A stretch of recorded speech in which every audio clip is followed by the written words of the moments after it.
ভারত চীন সম্পর্ক সাম্প্রতিক সময়ে তুলনামূলকভাবে স্থিতিশীল থাকার বার্তা দিচ্ছে কূটনৈতিক মহল। সীমান্তে সেনা পর্যায়ের বৈঠক, বাণিজ্যিক যোগাযোগ বজায় রাখা এবং সরাসরি সংঘর্ষ এড়িয়ে চলার প্রবণতা সব মিলিয়ে এক ধরনের নিয়ন্ত্রিত শান্তির চিত্রই দেখা যাচ্ছে। তবে ঠিক এই সময়েই যুক্তরাষ্ট্রের প্রতিরক্ষা মন্ত্রণালয় বা পেন্টাগনের সর্বশেষ বার্ষিক প্রতিবেদনে উঠে এসেছে এমন কিছু তথ্য যা এই আপাত শান্তির আড়ালে দীর্ঘমেয়াদী কৌশলগত উত্তেজনার ইঙ্গিত দেয়। মার্কিন কংগ্রেসে জমা দেওয়া ওই প্রতিবেদনে বলা হয়েছে, চীন ভারতের অরুণাচল প্রদেশকে নিজেদের ভূখণ্ডের অংশ হিসেবে বিবেচনা করছে এবং এই লক্ষ্যকে তারা তাদের দীর্ঘমেয়াদী কোর স্ট্র্যাটেজিক গোল বা মূল কৌশলগত উদ্দেশ্যের মধ্যে অন্তর্ভুক্ত করেছে। চীনা ভাষায় যাকে জাংনান বা দক্ষিণ তিব্বত বলা হয়, সেই অঞ্চলকে কেন্দ্র করে বেইজিংয়ের অবস্থান এখন আর কেবল ঐতিহাসিক সীমান্ত দাবির মধ্যেই সীমাবদ্ধ নয়, বরং এটি চীনের জাতীয় লক্ষ্য ও ভবিষ্যৎ রাষ্ট্রদর্শনের সঙ্গে যুক্ত হয়ে গেছে বলে প্রতিবেদনে উল্লেখ করা হয়েছে। পেন্টাগনের প্রতিবেদনে চীনের শতক্ষেত মিশন 2049-এর কথা বিশেষভাবে উল্লেখ করা হয়েছে। 2049 সাল চীনের জন্য প্রতীকীভাবে গুরুত্বপূর্ণ, কারণ ওই বছর দেশটি গণপ্রজাতন্ত্রী চীনের শতবর্ষ পূর্তি উদযাপন করবে। চীনা নেতৃত্বের ঘোষিত লক্ষ্য হল এই সময়ের মধ্যেই চীনা জাতির মহান পুনর্জাগরণ সম্পন্ন করা। মার্কিন বিশ্লেষকদের মতে এই পুনর্জাগরণ কেবল অর্থনৈতিক বা প্রযুক্তিগত অগ্রগতির মধ্যেই সীমাবদ্ধ নয়, এর সঙ্গে ভৌগোলিক নিয়ন্ত্রণ, আঞ্চলিক প্রভাব এবং নিরাপত্তা স্বার্থ গভীরভাবে যুক্ত।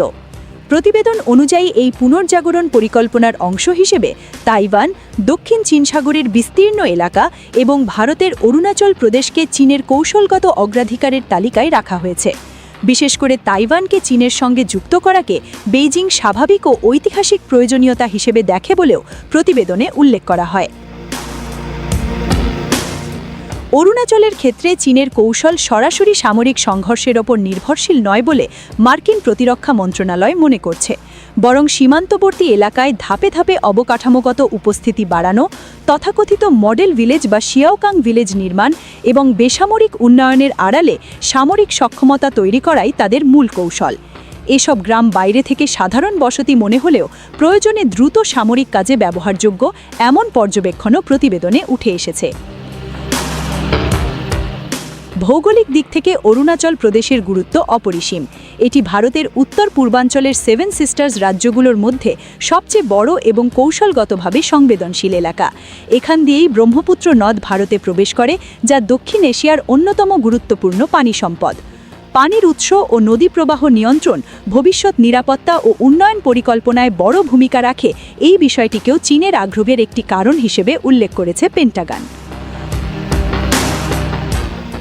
প্রতিবেদনটিতে চীন পাকিস্তান সম্পর্ক নিয়েও আলোকপাত করা হয়েছে।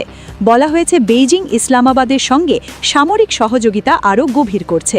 যৌথভাবে JF-17 যুদ্ধবিমান উৎপাদন, পাকিস্তানের কাছে J-10 যুদ্ধবিমান সরবরাহ, ড্রোন ও অন্যান্য সামরিক সরঞ্জাম রপ্তানি, সব মিলিয়ে এই অংশীদারিত্ব দক্ষিণ এশিয়ার সামরিক ভারসাম্যে প্রভাব ফেলছে। সার্বিকভাবে পেন্টাগনের এই প্রতিবেদন ভারত চীন সম্পর্কের বর্তমান বাস্তবতার পাশাপাশি ভবিষ্যৎ সম্ভাব্য চ্যালেঞ্জগুলোকেও সামনে এনেছে। সীমান্তে আপাত শান্তি থাকলেও দীর্ঘমেয়াদী কৌশলগত পরিকল্পনা ও ভূ রাজনৈতিক লক্ষ্যগুলো যে এখনও সক্রিয় রয়েছে, এই বার্তাই প্রতিবেদনের মূল বক্তব্য। দক্ষিণ এশিয়া ও ইন্দো প্যাসিফিক অঞ্চলের নিরাপত্তা পরিস্থিতি বোঝার ক্ষেত্রে এই মূল্যায়নগুলো আগামী দিনে গুরুত্বপূর্ণ ভূমিকা রাখবে বলে মনে করছেন বিশ্লেষকরা।